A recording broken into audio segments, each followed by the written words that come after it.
All right. So we have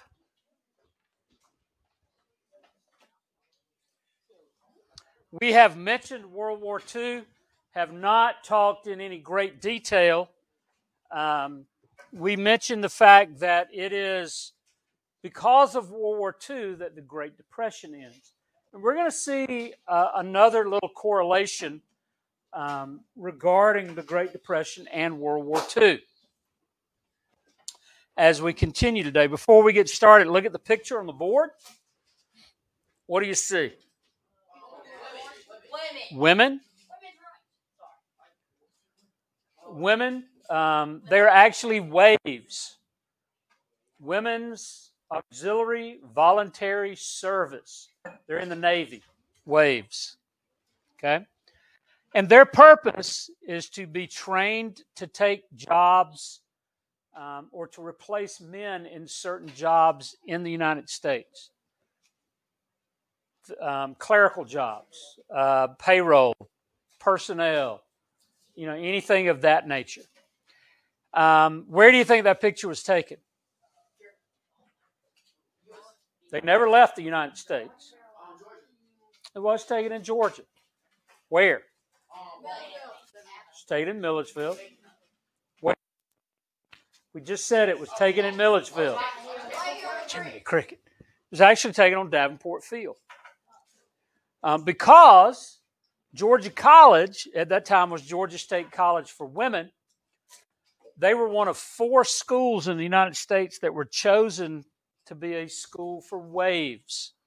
And between 1944 and 1945, about 45,000 women graduated from the school at Georgia College and went on to serve during World War II. So it's kind of an interesting tie to Milledgeville. There are, I think, 78 men from Baldwin County or from GMC. There are actually 65 from GMC who died during World War II. 13 or 14 from Baldwin County, Milledgeville itself. So, this is something that didn't just happen in Europe. It affected people that in some cases still have relatives living here. It truly was a global conflict. Even though there's not any fighting in the United States, it has a tremendous impact on the United States. So, we're going to talk about some political and economic conditions. And that's really the things that lead to World War II. World War I, of course, creates some problems. The Great Depression comes in on the heels of World War I.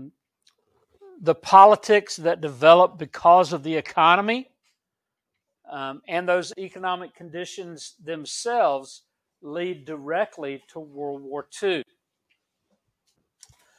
First thing we'll talk about is what ended World War I. What was that?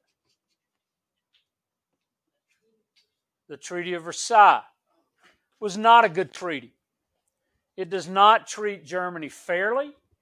In fact, it is harsh and very unfair. And Germany eventually seeks revenge. Germany blames the United States. Germany blames Western Europe for everything that's wrong in Germany. The United States never signed it. To my knowledge, they may have, but I don't think they did. And that was because Wilson thought it was too harsh. Wilson thought it was just going to create problems. And it did. A lot of problems. One thing you can say about people is that we are always looking for somebody to blame, aren't we? Wasn't my fault. It's his fault. It's my mama's fault. It's my daddy's fault. It's her fault. It's his fault. Wasn't mine, though. That's what Germany does.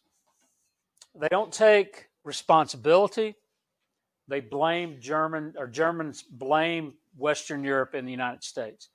Just a couple of little things here. If you look at the little cartoon over on the left, got a man being crushed by a big bag of money. How much money is that? $55 billion. That's what Germany was forced to pay in reparations. And you can see the little quote there is, let's see you collect it. Okay, you've told us we owe you $55 billion. Where's it coming from? Because Germany doesn't have it. Germany is in ruins, much like the South after the Civil War. They don't have any money. What money they do have is worthless. Ferdinand Foch, who was the head of the French military during World War I, said this about the Treaty of Versailles. He said, "This is not peace. It is an armistice for 20 years. In other words, it's a ceasefire for 20. We're going to stop fighting for 20 years. Well, 1919 to 19 years.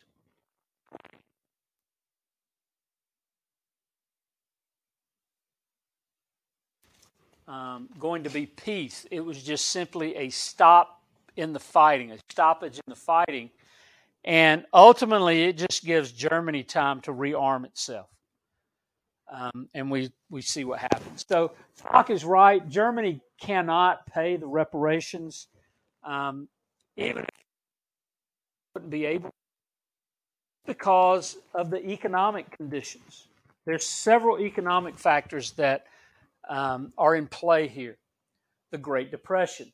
The Great Depression is not just an American thing. Great Depression it affects the entire world. Parts of Europe in particular, Germany, Italy, Spain. German currency. Our currency is what? The dollar. Is the Deutschmark or the mark. It was worthless. You can see pictures from this time frame of women lighting their stoves in their kitchens with marks, paper marks. You can see wallpaper, toilet paper, because it was literally worthless. And I don't mean it just wasn't worth very much. It was worth nothing. It was worth less than the paper it was printed on, literally.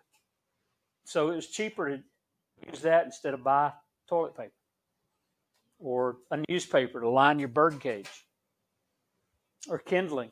No, let's just use some money. So they do. So we've got the Treaty of Versailles is a cause of World War II. We've got economic factors. Now, here's the funny thing. And I don't mean funny, ha-ha. I mean funny as in weird. What do we attribute for ending ending the Great Depression?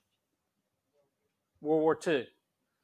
And really what I'm saying here is that the Great Depression is a cause of World War II. It's just kind of it's not a coincidence. It's just one of those things that we see from time to time. You've got cause and effect, and it's a strange situation, I think. All right. Number 3, nationalism. And we said that a cause of World War I was what? Intense what? Nationalism. We're going to move on from that. We're going to use the word extreme. What's worse, intense or extreme? Extreme. So nationalism doesn't go away. It actually grows. It actually gets worse. And what we see is because of that is we see fascism rise in Italy. We see a brand of fascism, Nazism, rise in Germany. And we see Japan thinking, you know what? We're just better than everybody else. And so we're going to take over the Pacific. We're going to colonize Asia. And they do. They go into China. They take North and South. what at the time was just Korea. They take Indochina, which becomes Vietnam, and they colonize those areas because they can. Now, America turned to who? Roosevelt. Roosevelt promised, I will get you out of this depression. Did he? Well, eventually. He had some help. And in Europe, they're looking for the same kind of thing. And so they turned to what in reality were fascist dictators. And we'll talk about what fascism is. But they turned to these dictators who practice fascism, who also promise, we'll take you back to prominence. We'll get you out of this depression. There'll be a chicken in every pot. Everybody will eat. Everybody will have a job. Now, who wouldn't vote for that? Well, the thing is, under a dictator, you're not take power. And then they do whatever in the world it is they want to do. But the people believed in them because they promised and then they followed through on some of their promises. In Germany, we have Adolf Hitler. Everybody knows that. At least I hope you do. In Italy, Benito Mussolini comes to power. And in Japan, you have a different kind of situation. You have a monarchy. You have an emperor, Emperor Hirohito. But you also have someone who's in charge of the political side of things, and that is Hideki Tojo. He's the prime minister. It's kind of like the president. He runs he runs the government. But he's probably given a lot of advice by the emperor. And to make it even a little stranger in Japan, Emperor Hirohito is not only a man, he's a god. He's worshipped. God. He's worshipped by the people of Japan. And that's just part of their culture. And that's one of the reasons at the end of World War II, when blame is being placed on certain people, Douglas MacArthur chooses not to charge Emperor Hirohito with war crimes because he knew they would have to execute the emperor, and he just could not do that to the God of Japan. He just couldn't and wouldn't do it. So he took it out on other people. A lot of other people. All right, lower right-hand corner, who do you see? Adolf Hitler and Benito Mussolini. What do you mean, why do you look like that? I look amazing. But it looks like you're like he doesn't look like a ruler. What's a ruler look like? Look like he's driving him. He's sitting in the back seat. That's a back seat. He's being driven. Oh, because like it looks like he's being like the hat he's wearing. It looks like It's a military uniform there, knucklehead. Oh yeah, we're not. Yeah, that's what you can do when you're the dictator. You can wear whatever you want to. You can wear whatever rank you want to. Or just be in charge of everybody. All right, so fascism, what is it? It's a political philosophy. And it's a political philosophy, or you can call it a movement, or you can call it a regime, which is simply a period where a particular person rules that exalts the nation. The nation is placed above everything else. It can be the nation, it can be a race, but those things are exalted above every other person or every other thing. Okay? So the individual, you don't matter. And so what happens in Germany? Okay? We have Nazism, which is just a flavor of fascism. Hitler begins to single out groups of people in Germany, one of them being the Jews. But Jehovah's Witnesses, gypsies, black folks, people that were mentally ill, people that had Down syndrome, people that weren't Jewish but they looked Jewish, intellectuals, musicians, people who were very smart.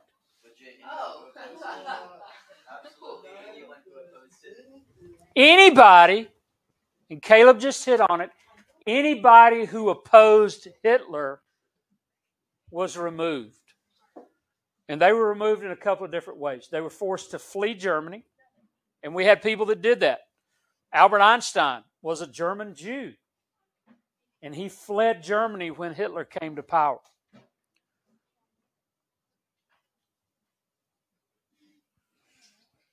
I'll go ahead and fix it. Thank you. Or imprisonment. Or we'll just kill you. Okay? And all of those things are part of fascism. We actually see that in the Soviet Union. It's under a totally different form of government, but the same things are happening. Communism and fascism aren't that far removed from each other, I don't think. At least in practice. Ideologically, probably, but not in practice. In a fascist government, you have a very strong dictator. The government is autocratic. In other words, whatever the government tells you to do, that's what you have to do. If the government tells you that you should turn in your neighbor because you know they are hiding Jews under the staircase, then you do it. Okay? Because whatever the government tells you to do, that's the right thing to do. Because that's what you've been told. There is regimentation. There's social regimentation. Y'all read The Diary of Anne Frank, right? Yes. Okay. Before the Frank family goes into hiding, what is on every bit of clothing they wear outside? The Star of David, yellow Star of David that has Jew or Juden written on it. And that is to what? That is to set them apart, to make them distinct. That's part of this social regimentation. What happened to Mr. Frank's business? Well, it stayed in business, right? He couldn't run it, but he had people running it for him. But many Jewish businesses went out of business because the government forced them out of business. You can't shop there. People weren't allowed to shop there. In fact, people were encouraged to, break all the windows out of the store.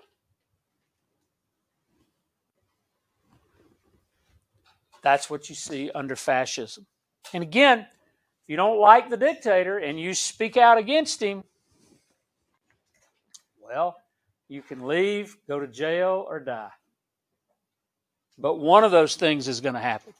And we see that repeatedly, over and over and over, for about a 10-year period, from the middle of the 1930s till the end of the war. Particularly with the Jews being oppressed in that manner. All right. Number 4 is appeasement and isolationism. Now, the United States is practicing a very unique form of nationalism that we're going to call isolationism. What does that mean? What's happening in Europe doesn't bother us. Has no impact on us. We're not going to get involved in a European war. We're going to let them fight it out because it doesn't concern us. That's isolationism. You began to see the slogan, America first. Let's take care of America. Just don't worry about the rest of the world. Keep the U.S. out of the war. Those were things that people really believed in. But the problem with that is really simple. We don't live isolated from the rest of the world, do we? I mean, look at what happened in the spring, actually winter of 2019? What happened in the world? In China in particular. And then it spread to the United States. It spread to Europe. Could we isolate ourselves? No. Because what happens in one part of the world impacts the rest of the world. For example, if there is a severe earthquake in Central Asia, is that going to have any impact on the rest of the world? Yeah, it's going to have an economic impact if there are things that come out of Central Asia the rest of the world uses. But it might just be, you know what, we need to go help those people. Does that impact? A month off of work, and we're going to go to Kyrgyzstan. How you like that one? Kyrgyzstan. Afghanistan. Your mama stand. Your uncle stand. Okay? So it... Huh? Stan is going to come the first week of May. I hope. I'm not going to say positively, but I'm going to say I hope. So America is practicing this philosophy, this idea of we're just going to not concern ourselves with it. All right. So Dr. Seuss draws a cartoon. What does an ostrich do when it's scared, or technically, or not technically, but mythologically? Yeah. There's nothing that can buy. I can't see it, right? If I can't see it, it can't hurt me. So, ostrich is being chased by a pride of lions. He decides, I'm just going to hide. So he sticks his head in the dirt or puts his face down on the sand. What happens? He gets eaten. Right? Because it doesn't work. And so Dr. Seuss draws the cartoon. Get your ostrich bonnet here. Relieves Hitler headache. Forget the terrible news you've read. Your mind's at ease in an ostrich head. What is Dr. Seuss saying? He's saying, that ain't going to work, fellas. Down at the bottom, we always were suckers for ridiculous hats. You know, we can say it's not going to bother us. We can ignore it and hope it'll go away. It's not going to go away. Okay? Now, the other approach to Germany was appeasement. Okay? Have you ever done this to your mom? Mom, mom, mom, mom, mom, mom, mom, mom, mom, mom, mom, until she finally says, what? Can I have a cookie? I don't care. Just shut up. Did that ever happen to y'all? Okay. Your mom just appeased you. She gave you what you wanted so you'd go away. So you would stop saying mom. Okay? You look at Dr. Seuss's cartoon, and this guy in the middle is the appeaser. And what does he have in his hand? Lollipops. And he's saying, remember, one more lollipop, and then you all go home. Think that worked? No. Because they never left. They were just, give me another one. How many of y'all have ever had a bully that just bothered you? I'm not talking about picked on you a little bit, but a bully. Okay? You know how you want to know how we used to handle bullies? Would you like me to demonstrate on Noah? Yes. No, I won't do that. Somebody bullied you, what? You just turn around and punched him in the face. Okay? Why? Because that's how you dealt with a bully. Because in a lot of cases, that's all they understand. Germany's a bully, and France and England are just giving in to him. Well, if you promise not to hit me, I'll give you Austria. If you promise not to hit me, I'll give you Czechoslovakia. If you promise not to bother me anymore, I'll give you the Rhineland. And what does Germany do? Takes it and continues to want more. So appeasement, really diplomacy, is what we're talking about here. And it just simply didn't work with Hitler. Why? Because he's out to conquer the world. He's not out to make Germany or England and France happy, or to make Germany a beloved part of the national unity. He is out to conquer the world. All right. Here's another cartoon. It's not a Dr. Seuss cartoon. What does it mean? What do you see? Okay. And who is the little kid? It's the year 1942. It's the Allies. So what has just happened? In 1941, Pearl Harbor has happened. So America, really 1942 represents America. The rocks that he is using to fling at the giant are who? The Allies. And then the book says David and Goliath, and David slew the giant. Now, who's the giant? Yeah, they're those dictators. Germany, Italy, Japan. And what are they armed with? Lots of stuff. Okay. Yeah. So down at the bottom, would y'all stop, please? And I need nothing from you except to be quiet. And down at the bottom it says what? Just wait until the little feller grows up. Who's the little feller?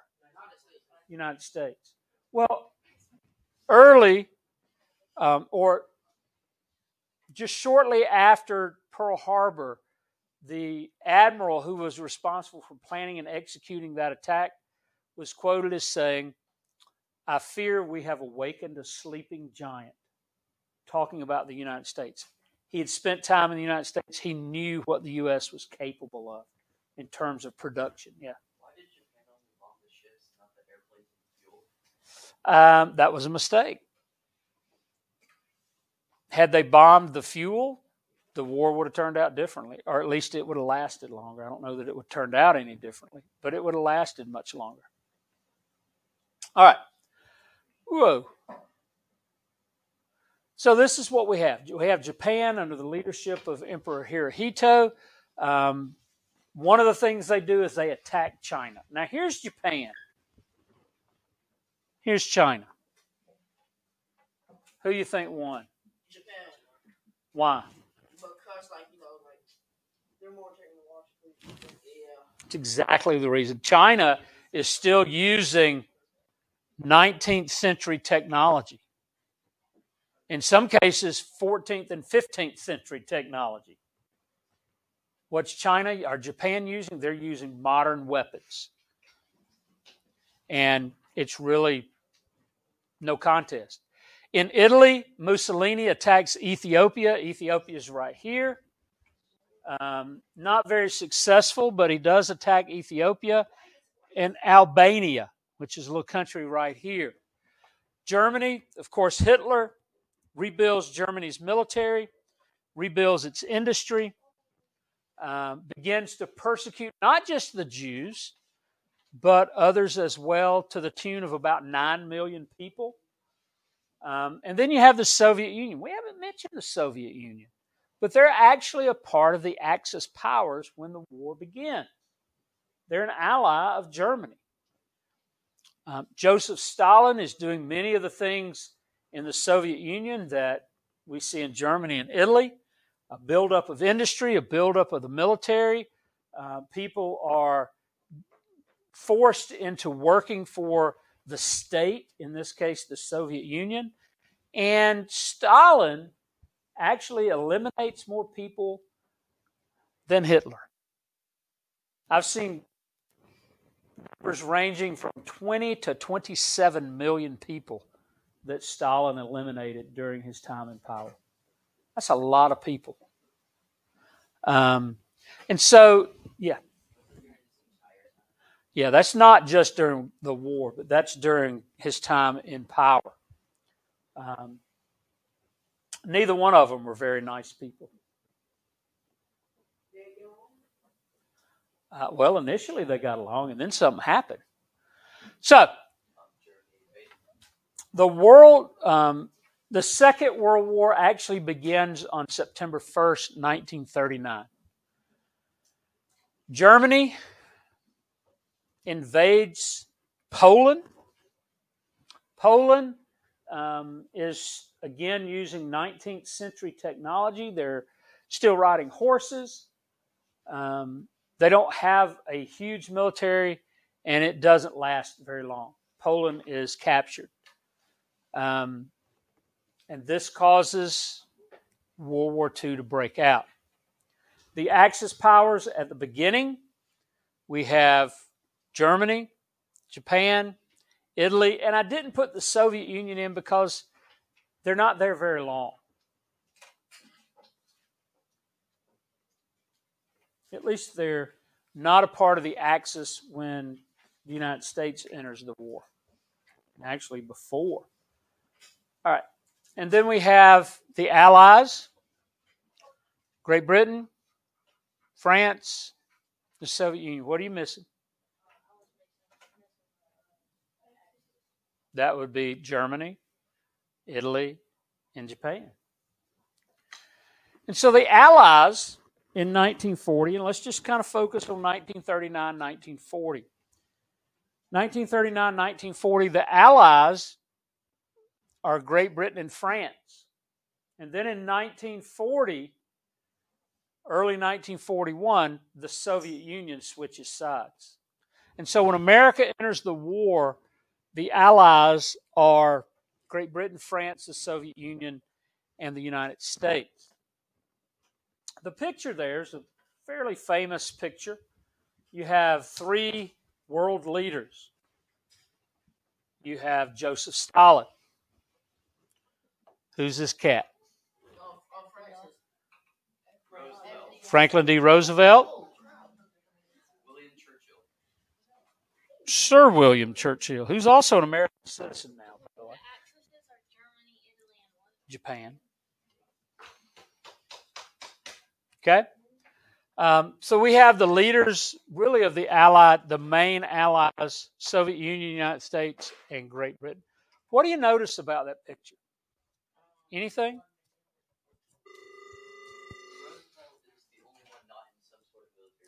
Roosevelt's not in a military uniform. Churchill had actually served in the military. So Stalin has on his hat. His legs don't work. What about the way they carry themselves? Like one slouches up and the other two, like, sit straight, proud. The other has his hands crossed the knee. Okay. Yeah. They look very formal, and the others are wrong. Air of authority. Churchill is a bit more slouched, and Again, his legs don't work. Roosevelt is more like up, looking towards the future.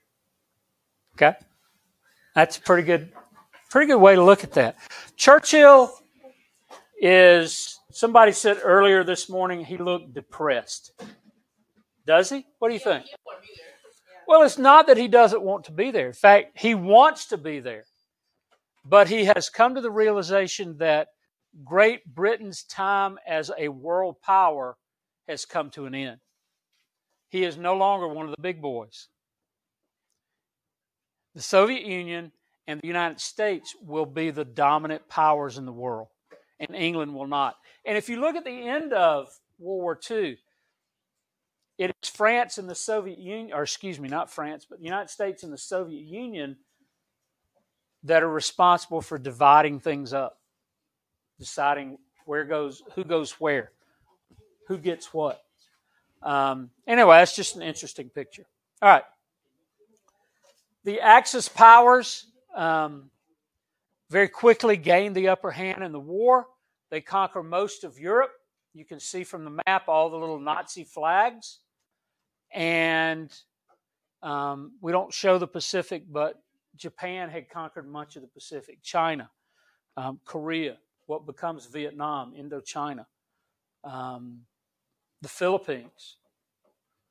A lot of the small islands that are in the Pacific had come under the control of Japan.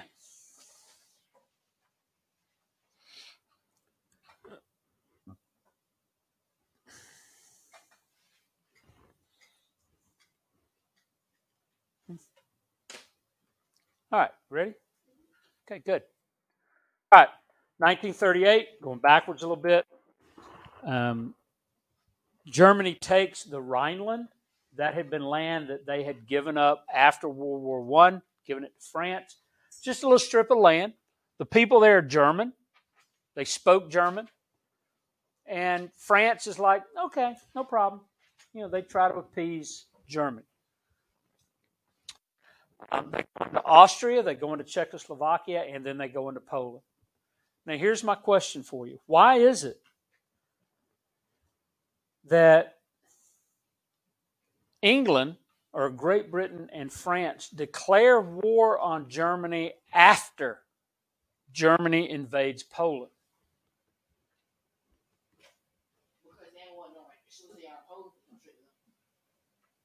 Well, let's just say that Veronica reaches over and throat punches Ellie.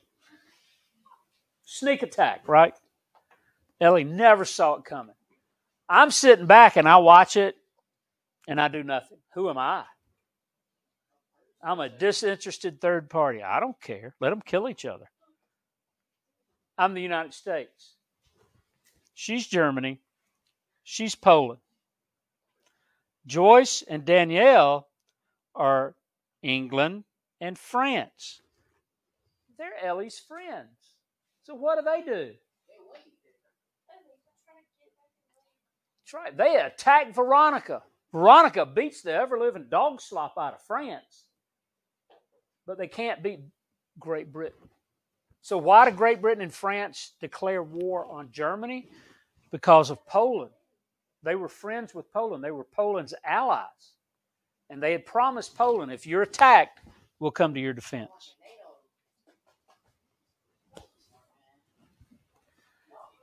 How many times have I told you to stop doing that?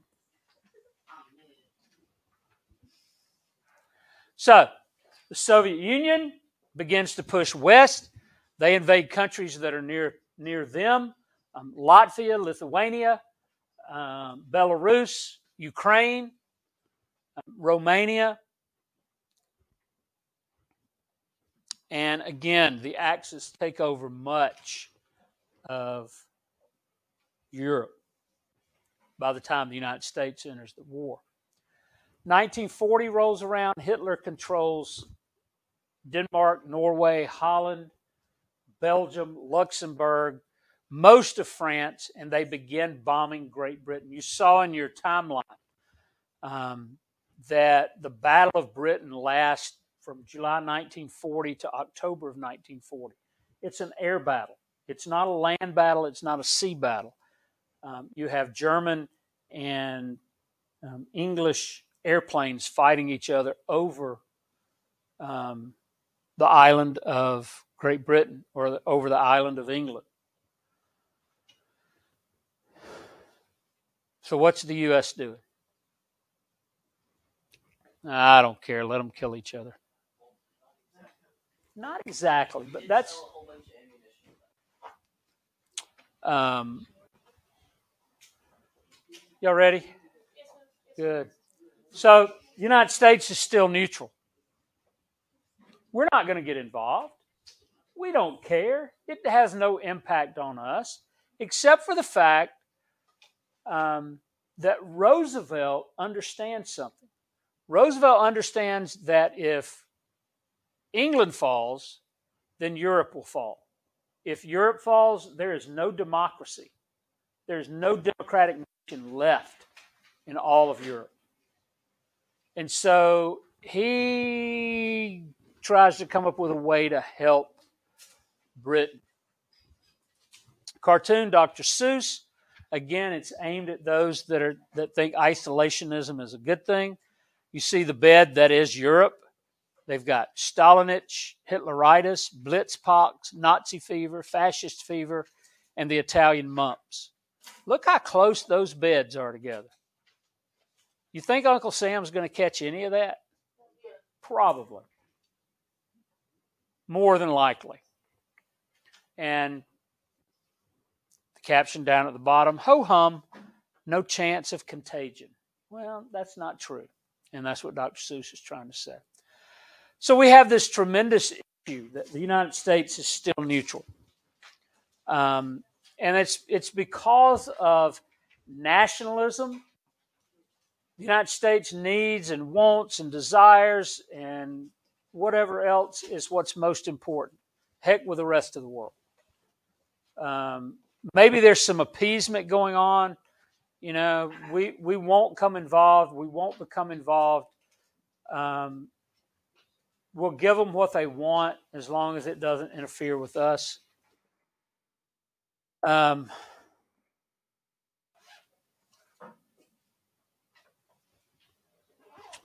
Hitler turns on Stalin.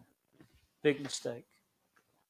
In 1941, and Germany invades the Soviet Union. It is summertime. It's warm. I don't know if you know anything about Russia, but it's cold in the winter. And German troops were not prepared for the Soviet winter, and the tide turns, and the United Soviet Socialist Republic pushes Germany back to Germany. Wasn't it some great general that fell around here? I forgot his name. Got General what? It was some general. It was a general that led him up there, right? In Russia. Down way back that burner thing. The scorched flag. Yeah, like you know, like so they're going up there. Right? Scorched earth policy. So Germany, like, So when USSR was retreating, that the Russians couldn't get any of this stuff. Yeah, they burned it. Like, who was that? I don't know. Somebody. All right, let's stop right there.